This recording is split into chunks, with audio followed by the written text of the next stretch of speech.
on 98. That will be his 100. A round of applause from his teammates, everybody on their feet. BPL Bangladesh Premier League. Celebrate, enjoy and play the best cricket. Let's begin. BPL এর দ্বাদশ আসরেও বিতর্ক সঙ্গী trophy ছাড়াই উদ্বোধন, স্মরণে উসমান হাদি।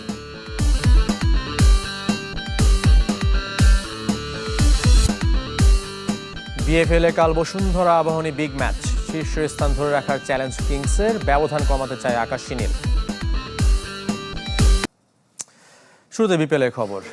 ইমনের সাজানো বাগানে নায়ক নাজমুল শান্ত বিপিএল এর 12তম আসরের প্রথম ম্যাচে তুলে নিলেন সেঞ্চুরি, আর তার দল রাজশাহী ওয়ারিয়র্স 8 উইকেটে হারিয়েছে সিলেট টাইটান্সকে। সিলেটের দিনের দ্বিতীয় ম্যাচে নোয়াখালীর বিপক্ষে ব্যাট করছে চট্টগ্রাম। টস হেরে ব্যাট করতে নেমে পারভেজ ইমনের ঝড়ো ব্যাটিংয়ে 190 রানের পুঁজি পায় সিলেট। জবাব দিতে নেমে নাজমুল শান্ত ও মুশফিকুর রহিমের 130 রানের অবিচ্ছিন্ন জুটিতে জয় তুলে নেয় রাজশাহী। ম্যাচ সেরা নাজমুল শান্ত অপরাজিত 101 রানে। শেষ ওভারে জয়ের জন্য রাজশাহীর প্রয়োজন 6 রান, আর শান্তর ম্যাজিক ফিগারের জন্য অপেক্ষা 2 রানের। রুয়েল মিয়ার প্রথম বলে সেঞ্চুরি পূর্ণ করেন নাজমুল শান্ত। আসরে উড়ন্ত শুরু রাজশাহী অধিনায়কের। 4 বছর পর বিপিএলে পেলেন দ্বিতীয় সেঞ্চুরি দেখা। 2020 সালে খুলনা টাইটান্সের হয়ে খেলেছিলেন 115 রানের অপরাজিত ইনিংস। এদিন 101 রানের ইনিংস সাজানো ছিল 10 বাউন্ডারি আর 5 ওভার বাউন্ডারিতে। তবে আসরের প্রথম ম্যাচে জয় এসেছে মুশফিকুর রহিমের ব্যাটে। জয়ের সাথে বাউন্ডারি দিয়ে পূর্ণ করেছেন নিজের হাফ সেঞ্চুরিও। 2 বল আর 8 উইকেট হাতে রেখে লক্ষ্যে পৌঁছে যায় রাজশাহী ওয়ারিয়র্স। শান্তর সাথে গড়েন 130 রানের অবিচ্ছিন্ন জুটি। কিন্তু 2 ওপেনার সাহিবজাদা ফারহান ও তানজিদ তামিমের শুরুটা ভালো হয়নি। ধীর গতিতে তানজিদের 10 আর ফারহানের অবদান 20 রান। তবে দিন শেষে শুভ সূচনা উত্তরবঙ্গের দলটির। আলোচনা ও সমালোচনাকে সঙ্গী করে টস হেরে ব্যাট হাতে দিনের শুরুটা সিলেট টাইটান্সের। তবে 12তম আসরের সম্প্রচার মান নিয়ে মুগ্ধ সমর্থকরা। ব্যাট করতে নেমে বিধ্বংসী সিলেট ওপেনার সাইম আইয়ুব 186-র বেশি স্ট্রাইক রেটে করেন 28 রান। তবে ধীরগতিতে এগিয়ে যান রনি তালুকদার। হজরতুল্লাহ জাজাই ইনিংস বড় করতে পারেননি। এরপর ঝড় তুলেন পারভেজ ইমন ও আফিফ হোসেন, দুজনে যোগ করেন 86 রান। প্রায় 200 স্ট্রাইক রেটে 65 রানে অপরাজিত ইমন।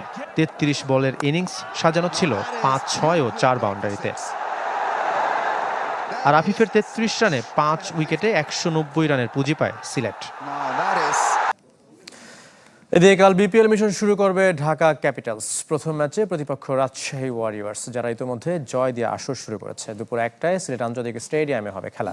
একই ভেন্যুতে সন্ধ্যা 6টায় মুখোমুখি হবে সিলেট টাইটান্স ও নোয়াখালী এক্সপ্রেস। দুই দলেরই দ্বিতীয় ম্যাচ এটি।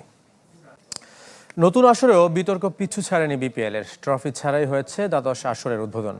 বেলুন উড়িয়ে হয়েছে দায়সারা অনুষ্ঠান। তবে ক্রিকেটার থেকে সমর্থক সবাই স্মরণ করেছেন উসমান হাদিকে।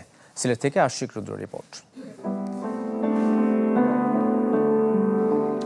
সামাজিক যোগাযোগ মাধ্যমে ক্ষণ গণনা হলো, দলগুলো প্রস্তুতি নিল, যথাসময়ে টুর্নামেন্টও মাঠে গড়ালো। কিন্তু ট্রফি কোথায়? যার জন্য 6 দলের লড়াই, সেই কাঙ্ক্ষিত ট্রফির দেখা নেই। অনূর্ধ্ব 17 দলের দ্বিপাক্ষিক সিরিজ, এমনকি নারী বিসিএল এরও যেখানে ট্রফি উন্মোচন অনুষ্ঠান হয়, সেখানে বিপিএল এর মতো ফ্র্যাঞ্চাইজি লিগ উপেক্ষিত। বিপিএল গভর্নিং কাউন্সিলের উদাসীনতা যার মূলে। যে ট্রফিটা আগে ছিল এটা অনেক গতানুগতিক ট্রফি, ওইটা চেঞ্জ করে নতুন একটা ট্রফি আনা হয়েছে, but it was not up to the mark. সেই জন্য চেঞ্জ করে আবার ট্রফি আনা হচ্ছে এবং খুব দ্রুত এই ট্রফিটা আমাদের হাতে আসবে। কোনোরকম একটি উদ্বোধনী অনুষ্ঠান করে দায় সেরেছে বিসিবি। জাতীয় সঙ্গীতের পর ওসমান হাদির জন্য প্রার্থনা করা হয়। এরপর টুর্নামেন্টের উদ্বোধন করেন বোর্ড সভাপতি আমিনুল ইসলাম বুলবুল। Let's begin.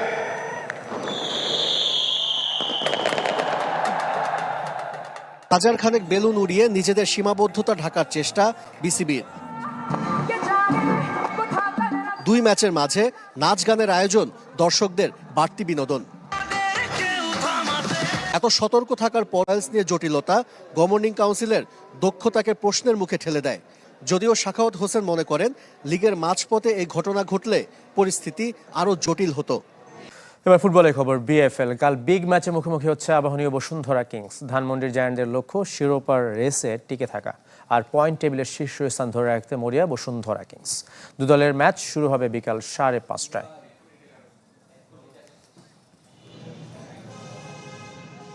প্রিমিয়ার লিগ থেকে নাম বদলে হয়েছে বাংলাদেশ ফুটবল লিগ।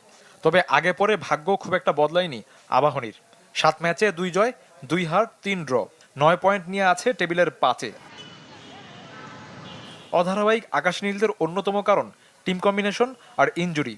বিগ ম্যাচে বসুন্ধরার মুখোমুখি হওয়ার আগে দুটোই কাটিয়ে উঠেছে সাবেক চ্যাম্পিয়নরা। শিরোপার রেসে টিকে থাকতে কিংসকে হারানো কতটা জরুরি তা ভালোই জানা ধানমন্ডির জায়ান্টদের। না, অ্যাকচুয়ালি আবাহনী যখন খেলে তখন চ্যাম্পিয়ন হওয়ার জন্যই খেলে এবং আমাদের সিজনের প্রিপারেশন সেরকমই ছিল। মাঝখানে কিছু প্লেয়ারের ক্রাইসিস এবং ইনজুরির জন্য আমরা সেটা আমাদের ধারাবাহিকতা ঠিক নাই। তবে আশা করি আমাদের ইনজুরি এবং অন্যান্য বিষয় আমরা কাটিয়ে উঠতে পেরেছি। বসুন্ধরার ভালো টিম, নিঃসন্দেহে ভালো টিম, এবং আমি মনে করি আমরা লিগটা আনতে পারি নাই। তাছাড়া 2টা ট্রফি দেশ ট্রাভেলসের যারা ওনার হয়েছেন তারা আবার বুঝিয়ে শুনিয়ে খালিদ মাহমুদ সুজন, তালা জুবাইরকে মাঠে এনেছেন। এই হলো গিয়ে বাস্তবতা। এরকম কি এবার হওয়ার কথা ছিল? এবার না নিট অ্যান্ড ক্লিন বিপিএল হবে, পরিষ্কার পরিচ্ছন্ন খেলা হবে, এই হলো গিয়ে তার নমুনা। সবচেয়ে বড় প্রশ্ন হচ্ছে যে এত সময় নিয়েছে বিসিবি দলগুলো ফ্র্যাঞ্চাইজিদের দেওয়ার ক্ষেত্রে। এত যাচাই বাছাই তারা করেছে। 12টা প্রতিষ্ঠান, একটা দুটা নয়, 12টা প্রতিষ্ঠান তারা আসলে আগ্রহ প্রকাশ করেছিল দল নেওয়ার ক্ষেত্রে, এবং ফিনান্সিয়াল ক্যাপাবিলিটি কার কিরকম রয়েছে সেটা যাচাই বাছাই করতে প্রায় সপ্তাহ 2-1 সময় লাগিয়ে ফেলেছিল বিসিবি গভর্নিং কাউন্সিল। কি বাছাই করলো তারা? কাদেরকে তারা নিল যারা একেবারে শেষ মুহূর্তে এসে বিসিবিকেই বিপদে ফেলে দিল? এটা তাহলে কি ধরনের বিচার বিশ্লেষণ ছিল দল দেওয়ার ক্ষেত্রে? সেই প্রশ্নটা ডেফিনেটলি আসে। এরপরে 2 কোটি টাকার ফ্র্যাঞ্চাইজি ফি দিতে হবে, 10 কোটি টাকা ব্যাংক গ্যারান্টি দিতে হবে। তখনও দলগুলো যখন 9-6 করছিল বিসিবি, তখন যদি সিদ্ধান্ত নিয়ে ফেলতো আজকে তো এই দিন ক্রিকেট বোর্ডের দেখা লাগে না। আজকের এই ঘটনার মুখোমুখি তো বিপিএল গভর্নিং কাউন্সিলের হতে হয় না, কিন্তু তারা সেগুলো আসলে করেনি। তারা তখন থেকে ছাড় দিয়ে এসছে, শেষ মুহূর্তে এসে বিশাল বিপদে পড়ে গেছে। একটা সময় এরকম খবর রোডে গেল যে চট্টগ্রাম রয়্যালসের দায়িত্ব তো নিতেই হচ্ছে, নোয়াখালী এক্সপ্রেসের দায়িত্ব বিসিবি কে নেওয়া লাগতে পারে। কি একটা অবস্থা! মানে টুর্নামেন্ট খেলছে যে কটা দল, তার ভিতরে 2টা দলের দায়িত্ব শেষ মুহূর্তে বিসিবি নেওয়া লাগছে, এরকম একটা পরিস্থিতি তৈরি হয়ে গেছিল। অথচ পরীক্ষিত খুলনা টাইগার্সের যে ম্যানেজমেন্ট ছিল, তারা বিপিএল এর দল পরিচালনা করে এসছে, তারা কিন্তু আগ্রহ দেখিয়েছিল, কিন্তু তাদেরকে দেওয়া হলো না। কেন, কি কারণে তাদেরকে দেওয়া হলো না সেই প্রশ্ন তো ওঠেই ডেফিনেটলি, যে কি কারণে তাদেরকে বাদ দেওয়া হয়েছে। তো সামগ্রিকভাবে লেজে গোবরের অবস্থার ভেতরে বিপিএল শুরু হচ্ছে। প্রত্যেকবার যা হয় মানে নানা রকমের ঘটনা ঘটতে থাকে খেলা শুরু হওয়ার আগে, এবারও ঠিক তাই হলো। অর্থাৎ মুখে মুখে অনেক কথা, কিন্তু কাজের ক্ষেত্রে ঠন ঠন। এবারও আমরা সেটাই আসলে দেখলাম।